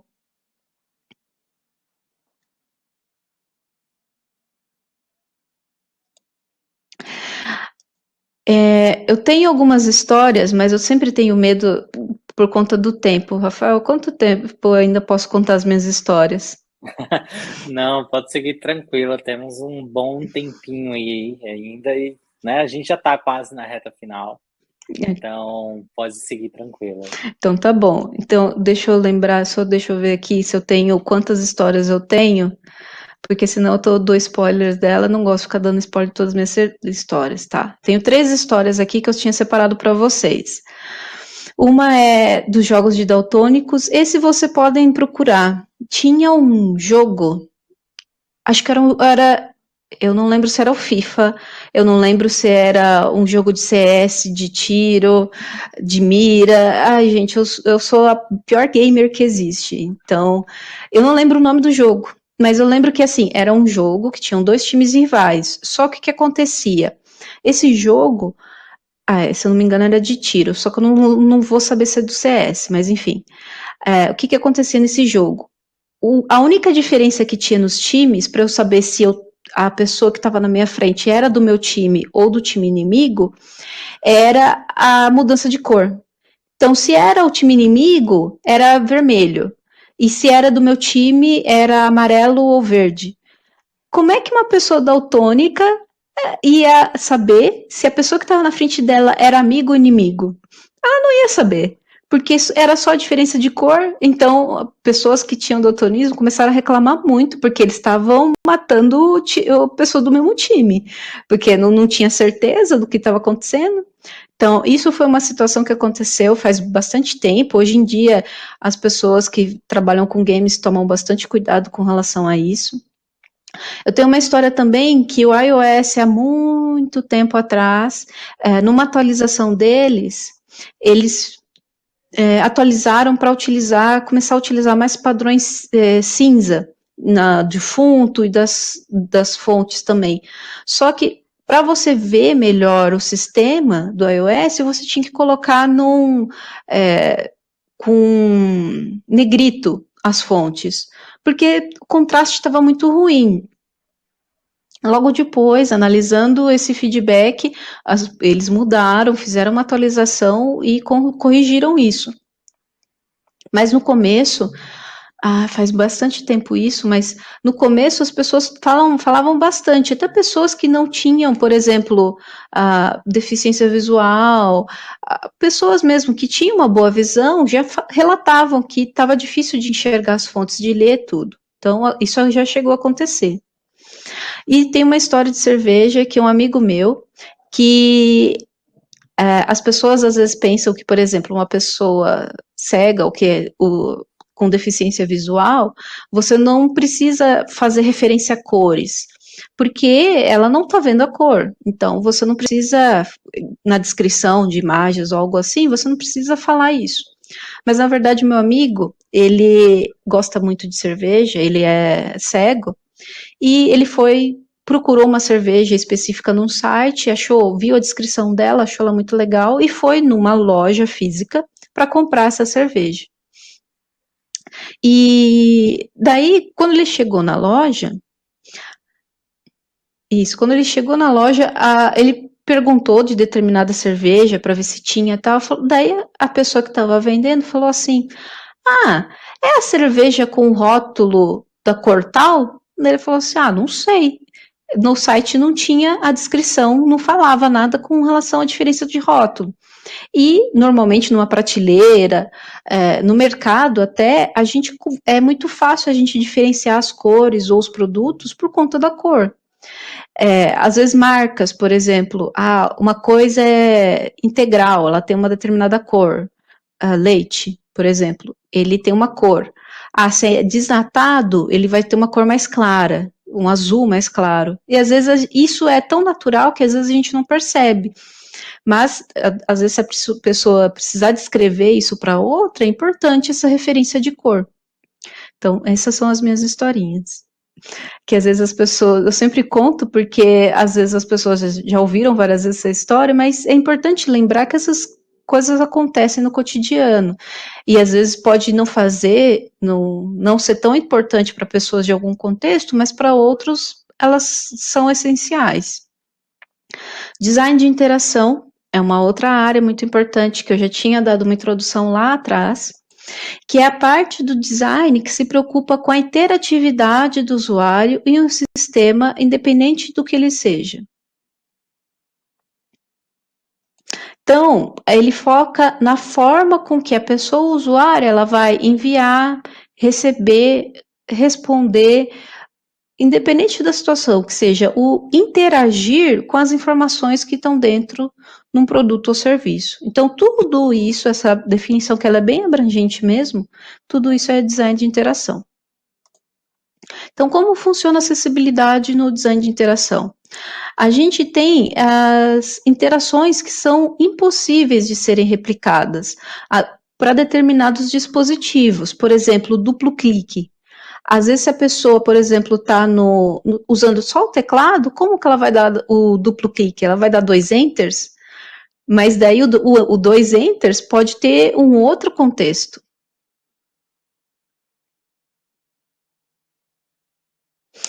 Ou o clicar e arrastar. Às vezes a pessoa pode não ter, por exemplo, conseguir fazer essa interação, ela pode não ter movimento ou movimento fino, ela pode não ter esse tipo de coordenação.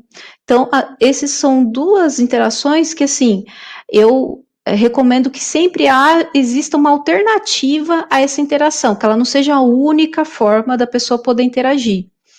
Às vezes as pessoas clicar, a gente faz muito isso com anexo, de pegar alguma coisa e arrastar, mas não é porque é mais fácil que ela é a única maneira de você selecionar um arquivo.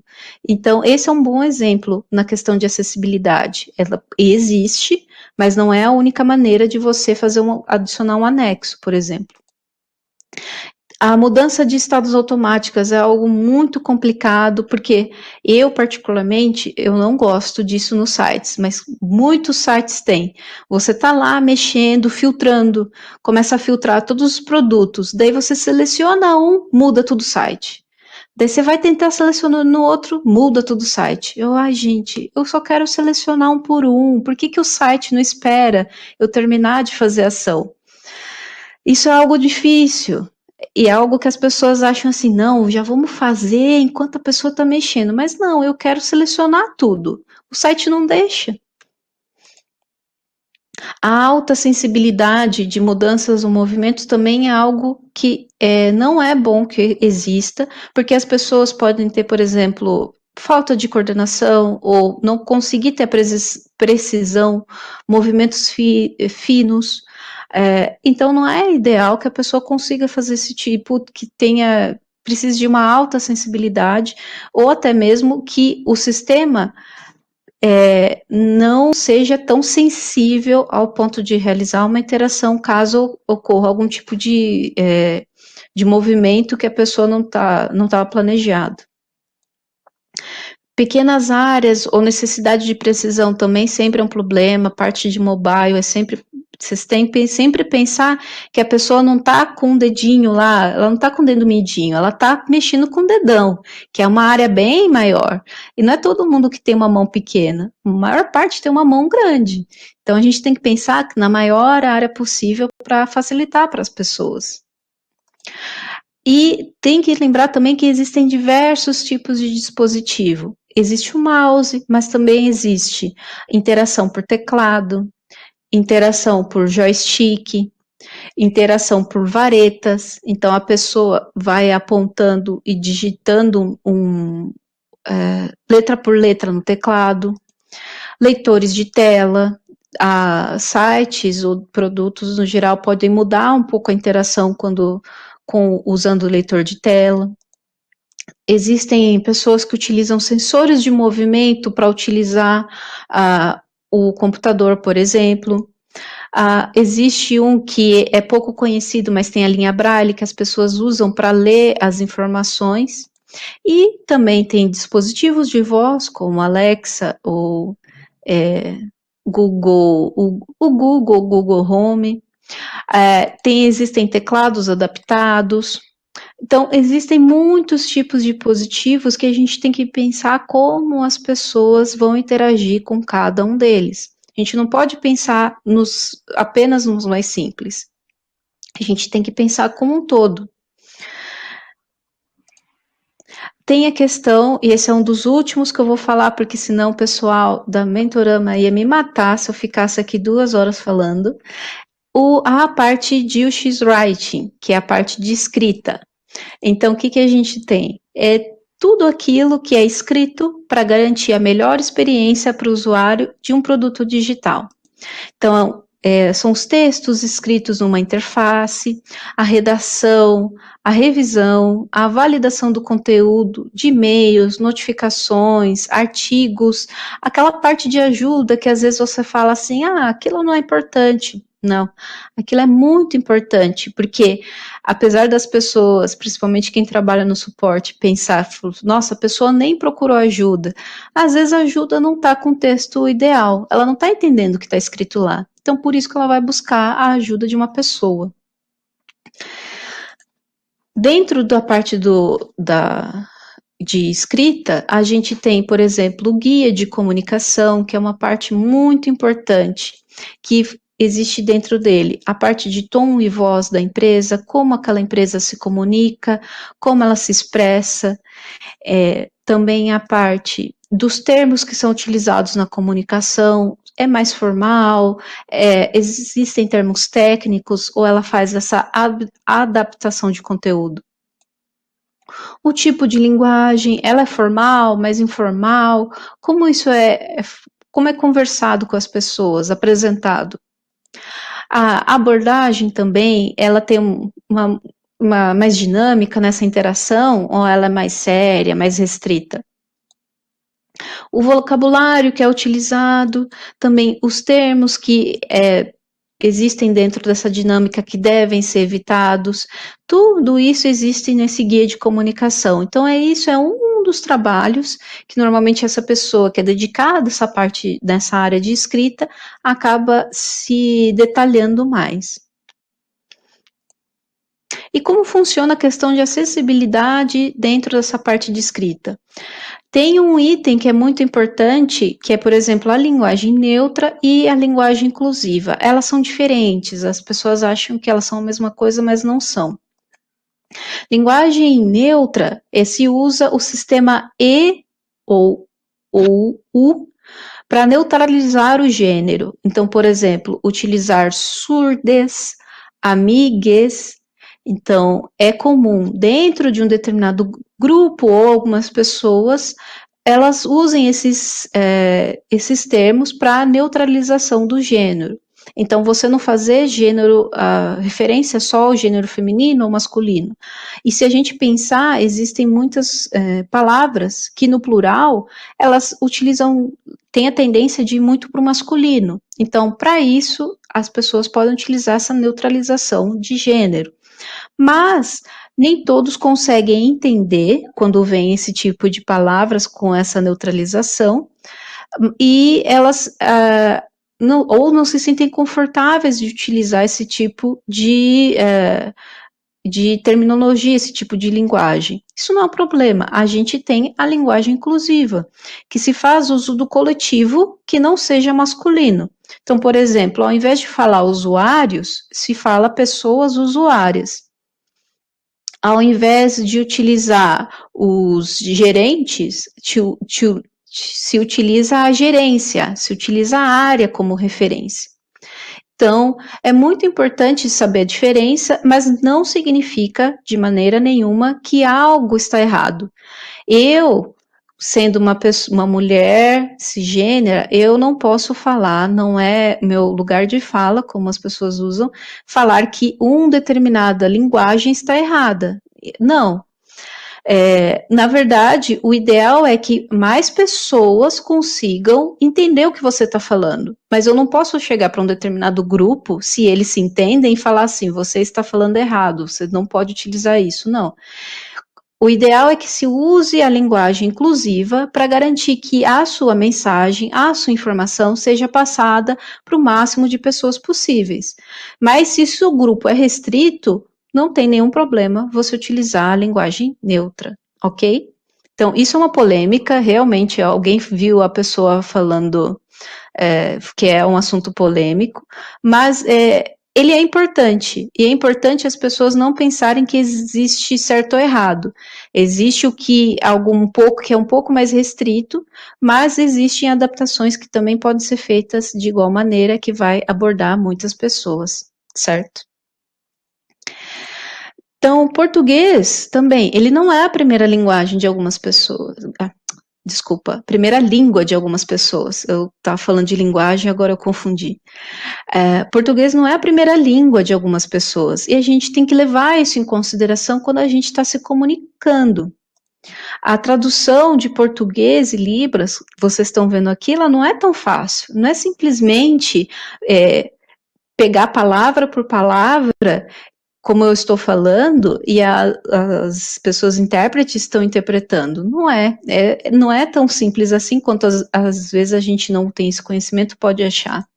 Então, por isso também a gente tem que lembrar que a interpretação de texto, tanto para essas pessoas que português não é a primeira língua, quanto para muitas outras pessoas que têm dificuldade de alfabetização, que têm dificuldades na leitura, ou até entre outras situações, a interpretação de texto é difícil. Então, quanto mais fácil a gente trabalhar o nosso conteúdo, melhor, ele vai chegar muito mais longe. E por isso que a gente também tem que respeitar as dificuldades das pessoas neurodivergentes. Por que eu evito, por exemplo, de colocar um monte de texto aqui? Porque pessoas, por exemplo, que têm déficit de atenção, ou pessoas que têm dislexia, elas podem tentar ler tudo que eu estou falando e se perder no conteúdo. Separar o conteúdo em pequenas partes vai facilitar a leitura, o entendimento. Então, são muitos detalhes. E também, essa parte de escrita também tem uma relação com design conversacional, mas que se eu continuasse com isso, eu ia ficar mais aqui uma eternidade, o pessoal ia me matar. Eu sei que vocês gostam muito desses conteúdos, mas a gente não pode continuar sempre adiante. Então, existe uma relação no design conversacional com relação a essa parte de texto, mas tem muitas variações, porque a conversação não é só escrita, ela também pode ser por voz. Ela pode ser, por exemplo, se a pessoa conversar por Libras. Então, tem muitas variações que a gente pode se estender mais uma outra vida só sobre isso. Então, no final, que eu queria que vocês refletissem e pensassem, a acessibilidade, todo esse contexto que eu falei, nada é isolado. Então, não é pesquisa num canto, não é texto no outro canto, tudo está conectado. E eu não posso deixar de pensar, por exemplo, no dispositivo que a pessoa está usando, nas pessoas que vão utilizar a minha interface, e eu não posso deixar de pensar no contexto ou cenário que elas estão utilizando. Eu não sei se vocês já passaram por isso, agora, nessa época de pandemia, talvez não, mas o reflexo, o sol fica batendo no seu celular e você quase não consegue enxergar o conteúdo. Então, isso é um contexto que tem que ser levado em conta. E o spoiler que eu tinha falado lá atrás, que eu quase dei no começo, era com relação ao tweet que eu dei. Que outro dia eu encontrei uma pessoa arquiteta que estava migrando de área, então ela é arquiteta, estava migrando para a área de UX, e quando eu perguntei da questão de acessibilidade, eu falei assim, adivinha qual exemplo ela usou? Não se constrói uma parede para se destruir ela depois para colocar acessibilidade. Eu falei assim, fiz um tweet sobre isso, eu falei que eu vivi para ver uma pessoa realmente da área utilizando esse exemplo, que é maravilhoso. Realmente, gente, não existe isso, não se destrói nada para se colocar acessibilidade, se constrói junto. Existe uma questão de débito técnico que você começou algo, normalmente na área de digital você já pode estar devendo, isso é muito comum. E existe uma história que eu queria contar da BuzzFeed, que o que era? Eu vou tentar contar rapidinho. Que em 2006 eles começaram a pensar com relação à parte de acessibilidade, mas deixaram de lado. Daí, em 2016, eles voltaram a falar sobre essa questão e ficaram incentivando a colocar acessibilidade no BuzzFeed, como implementar, planejando tudo isso de 2016 a 2018, mas daí eles falaram assim, ainda não vai dar certo, vai dar muito trabalho, vamos deixar para depois de novo. Em 2020, eles falaram assim, não, agora vai. Então, eles pegaram todo o planejamento que eles tinham começado antes e falaram assim, não, agora vamos lá. Então, o que aconteceu? Eles tinham mais de 10 anos de conteúdo, desse débito que eles tinham de conteúdo, que eles precisavam colocar acessibilidade. Eles falaram assim, vamos desistir? Não, eles não falaram, vamos desistir, vamos largar a acessibilidade. Eles começaram a implementar a acessibilidade, começaram a trabalhar a partir daquele ponto e, aos poucos, pegando esse débito, essa dívida que eles tinham lá atrás. A gente, com relação à acessibilidade, a gente não pode trabalhar com medo de dar errado. A gente não pode pensar que a acessibilidade, a gente vai começar com acessibilidade já pensando que está devendo, sabe? A gente não pode pensar isso. E eu tenho umas dicas finais. Então, checklists são as suas melhores amigas e amigas da sua memória também, porque às vezes a gente não vai lembrar de tudo. É importante a gente aprender sobre os comportamentos diversos das pessoas, também aprender sobre esses diferentes dispositivos de interação que existem, para a gente poder pensar nessa questão de acessibilidade, entender os cenários, as situações diferentes que as pessoas vão utilizar o seu produto ou serviço. Escute, pergunte sempre de maneira inteligente. A gente não pode sair perguntando coisas íntimas das pessoas que a gente não conhece. A gente não faria isso uma pessoa estranha. Também a gente não pode fazer isso nas nossas pesquisas, no nosso cotidiano. Então, faça perguntas inteligentes e respeitosas. Anote tudo e sempre compartilhe esse conteúdo, porque tudo é um aprendizado, certo? Não existem seres mágicos que sabem tudo de acessibilidade. Eu sei muitas coisas de acessibilidade, eu não posso falar que eu sei tudo. E hoje em dia, ninguém sabe de tudo. A gente sempre vai somando esses conhecimentos, cada dia um pouco mais. Então, é sempre importante que não exista essa mágica, tipo, essa pessoa é maravilhosa e ela sabe de tudo. Eu sei muita coisa, não sei de tudo, mas todo dia estou aprendendo. Vamos lá, gente, perguntas? Antes das perguntinhas, eu vou dar um recado mega importante aqui, que finalmente, galera, chegou a hora aí da gente saber qual que é o valor, então, do nosso programa. Mona Lisa perguntou se tem certificado? Tem sim, tá, Mona Lisa? Fica tranquila. Logo mais a gente vai disponibilizar aí para vocês o link com certificado, tá bom? Então é só aguardar aí que logo mais aparece, tá bom? Mas antes disso, conversamos um pouquinho aí, então, sobre qual que é o valor do nosso programa Profissão. Combinado? Vamos lá então, pessoal. O nosso programa, né, como eu comentei com vocês, ele é composto por 3 cursos que hoje temos na Mentorama, que é o Web Design para Iniciantes, o UX Design e o nosso curso de Figma. Os 3 cursos separados sairiam aí no valor de R$ 9.349, tá?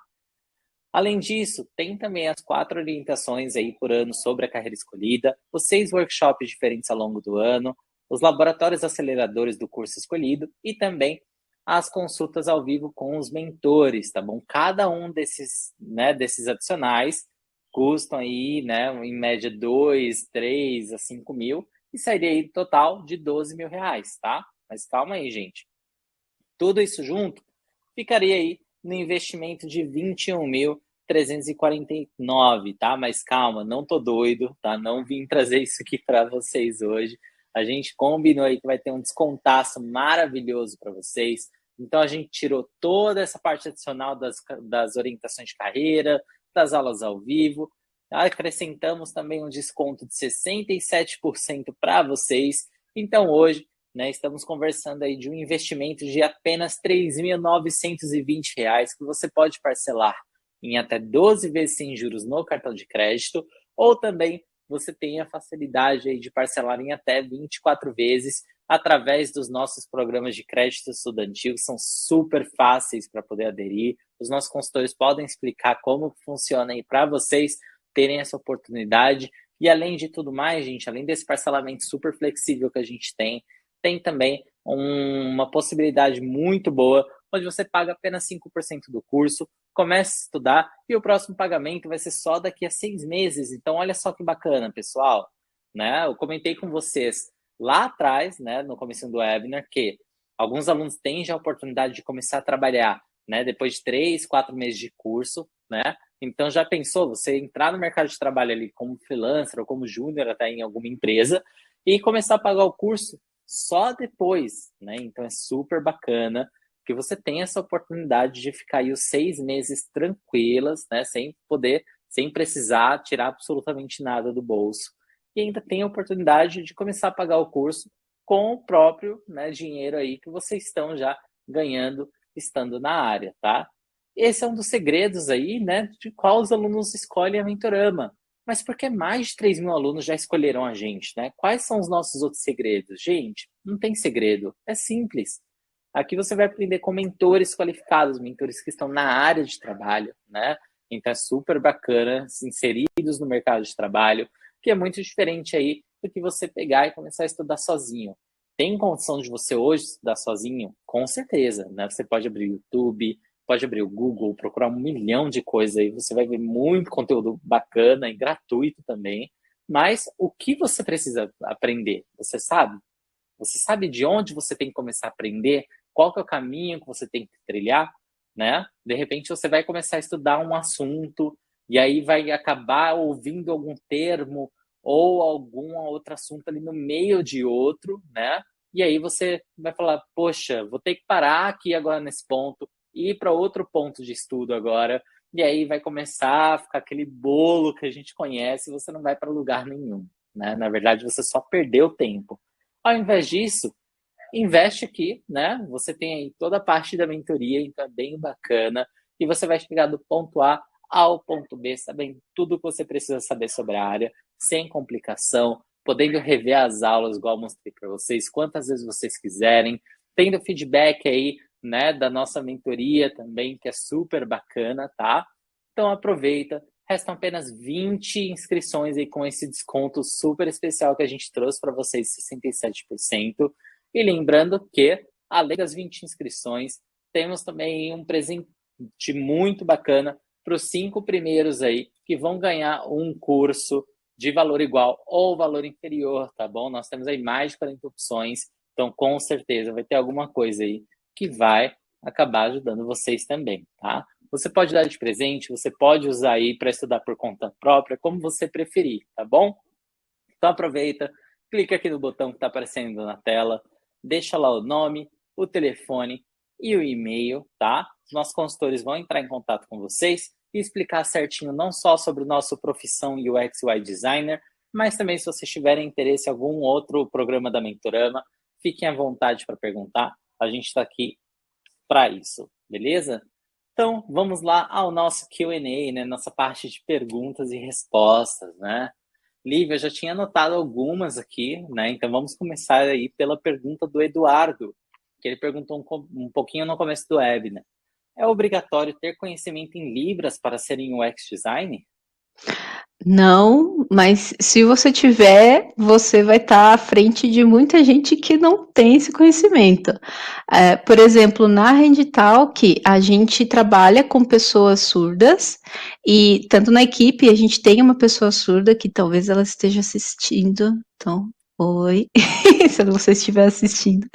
E o nome dela, o sinal dela é Cibele. Então é esse. Ah, maravilha.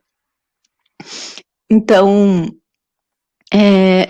por exemplo, é muito importante dentro da Renditalk que a pessoa tenha conhecimento. Eu entrei sem conhecimento em Libras, eu sabia uma ou outra coisa, muito pouco. Sibeli eu fui aprendendo muita coisa no dia a dia, ela foi me ajudando muito. Às vezes eu tenho que me segurar, porque como eu trabalho direto com ela, então às vezes eu fico sinalizando também, então eu seguro a mão para não atrapalhar. Mas Libras é um diferencial, assim como o inglês é um diferencial. Não é um requisito, apesar das pessoas acharem, tipo, você tem que entrar na área e saber inglês, como já tinham perguntado e o Rafael também tinha falado. É um diferencial. Mas não significa que, se você está dentro da empresa, você provavelmente vai ter o apoio das pessoas para você aprender. Dentro da Talk, por exemplo, a gente tem curso de Libras para a pessoa ir aprendendo mais no cotidiano delas. Então, ajuda bastante. Bacana. O Dantas perguntou ali, Lívia, gostaria de saber quais são os principais pontos que em um UX Júnior precisa se atentar. Tá, isso normalmente as pessoas acham que a pessoa precisa já se detalhar numa área. Eu sou a favor da pessoa conhecer o geral e depois detalhar numa determinada área. A não ser que você já venha, por exemplo, se você já trabalhou com pesquisas antes, se você era uma da área que trabalhava muito com isso no cotidiano e você quiser migrar, por exemplo, para a área de UX, às vezes você não vai querer aprender, por exemplo, com os conceitos de interface, de arquitetura, de desenho. Às vezes você não vai querer ver isso. Mas o que eu falo é que é importante, mesmo você já tendo um passado que você já tem muito desse conhecimento, é importante ter esse conhecimento geral, porque isso vai facilitar a sua comunicação com as outras pessoas da equipe. Às vezes, para você explicar qual que é a melhor solução, é mais fácil você desenhar, para analisar os dados, para você falar assim, baseado nesses dados, essa seria a melhor solução. Às vezes é mais fácil você já apresentar isso para as pessoas, fazer um resumo, ou passar esse detalhamento, ou de maneira visual, ou de maneira descrita para as pessoas. Então, se você tiver conhecimento dessas outras áreas de interface, de arquitetura, vai facilitar a sua comunicação no cotidiano. Bacana, gente. Isso, eu acho que era isso. Eu acho que eu não explicitei tanto, mas assim, da minha apresentação, o que eu falo no geral. Conhecer um pouco de cada área, se você não tiver nenhum conhecimento nessa área de UX, ou não sei nada de pesquisa, não sei nada dessa parte. Conhecer um pouco de cada coisa, ver o geral no começo, não se aprofundar, trabalhar com algumas ferramentas que sejam mais fáceis, mais gratuitas, no começo é muito importante também, mas no começo é geral, conhecer um pouco de cada coisa. Isso aí, muito boa dica. Pessoal, já está disponível para vocês o link do nosso certificado aí direto no chat, tá bom? Então, deixa aberto aí o link, né? Abre, deixa numa aba separada. E aí, quando acabar o webinar, né? Que a gente, aliás, já está na nossa reta final, né? Vocês vão ter a oportunidade aí de preencher e garantir o certificado que chega no e-mail para vocês, tá bom? Aproveitando também, cliquem aí no botão, a gente já está acabando, então é muito importante que você deixe seu nome, telefone e e-mail para os nossos consultores conversarem com vocês, explicarem mais aí sobre as dúvidas que vocês têm, não só, né, do nosso programa Profissão em UX e UI, mas também de outros programas que temos disponíveis. Combinado? Além disso, né, vamos lá então para a nossa última pergunta, antes aí, né, de ter o final do nosso conteúdo, que é do Fabiano, que ele falou assim: você recomenda algum livro de acessibilidade em UX? Daí, essa vai ser a parte final mesmo, porque se daí é já spoiler dos meus últimos slides. Exato, bora lá então, né? Eu lembro desse spoiler, então acho que agora aí a gente já pode ir para esse spoiler, mas aproveita aí, pessoal, tem bastante coisinha ainda, viu? Gente, não vou embora ainda não, que eu não terminei. Agora tem um spoiler que é o Fabiano que me deu a dica. Vamos ver se o meu slide vai vir de uma vez ou se eu vou ter que dar um F5. Eu acho que vou ter que dar um F5, já volto. Maravilha. Enquanto a Lívia não volta, aproveitem aí para deixar o link já aberto para vocês preencherem o certificado depois, tá bom? E aí, vocês aproveitarem o restante das dicas aqui sem perder nenhum detalhe, combinado? Prontinho. Então, voltei, gente, com o spoiler que o Fabiano me deu a dica, que não foi spoiler, mas que ele me deu a deixa para eu falar dessa última parte final do conteúdo. Então, eu tenho sim recomendações para vocês acompanharem de conteúdo. Então, eu deixei esse slide preparado para vocês. Eu tenho a recomendação de seguirem várias comunidades. Tem o Lady That UX, tem a Pretux, tem o X para Minas Pretas, Jovens, o X e o Y, Todas as Letras. São várias comunidades que têm conteúdos muito maravilhosos no YouTube, fazem meetups, organizam tudo, muitas rodas de conversa, e garantem que você tenha um ambiente seguro para você conversar, que você tenha pessoas que você se identifica para poder tirar dúvidas, para você conseguir acompanhar e ir mais além na sua carreira. Então, são comunidades que eu gosto muito, não participo de todas, porque eu também não me identifico com todas essas comunidades, mas eu gosto muito das pessoas que participam. Inclusive, eu acho que a Ana G, a Ana Gouveia, que ela já deu palestras, eu acho que uma da Janaína também já deu palestra no parte do YouTube, então eu recomendo muito vocês consumirem o conteúdo deles. O pessoal perguntou de livros, o Fabiano perguntou de livros. Tem o Gaia, que é um guia de recomendações sobre design digital inclusivo para pessoas com autismo. Quem fez esse livro é a Thalita Pagani, que esse livro foi criado com base na dissertação, no mestrado dela. Eu acompanhei todo o trabalho que ela fez, tanto no mestrado quanto a parte da publicação do livro. Recomendo muito vocês adquirirem. Também tem a Introdução ao Design Inclusivo, da Daniela Gomes e Manuela Quaresma, que é um livro sobre essa parte do como é esse design com relações não só à questão de acessibilidade, mas incluir as pessoas, pensar nisso. Também é da mesma editora do livro da Thalita, o Gaia. E tem um livro, A Acessibilidade na Web, do Reinaldo Ferraz. Reinaldo Ferraz é uma outra pessoa maravilhosa que eu recomendo vocês seguirem nas redes sociais, que ele também publica bastante conteúdo muito bom de acessibilidade. E ele tem esse livro, que é uma introdução, digamos assim, à acessibilidade na web, e também tem um outro livro dele, que é Acessibilidade na Web, Boas Práticas para Construir Sites e Aplicações Acessíveis. Esse livro, ele é um pouco voltado para pessoas desenvolvedoras, mas que eu recomendo também que as pessoas de UX também leiam, porque ajuda muito a gente ter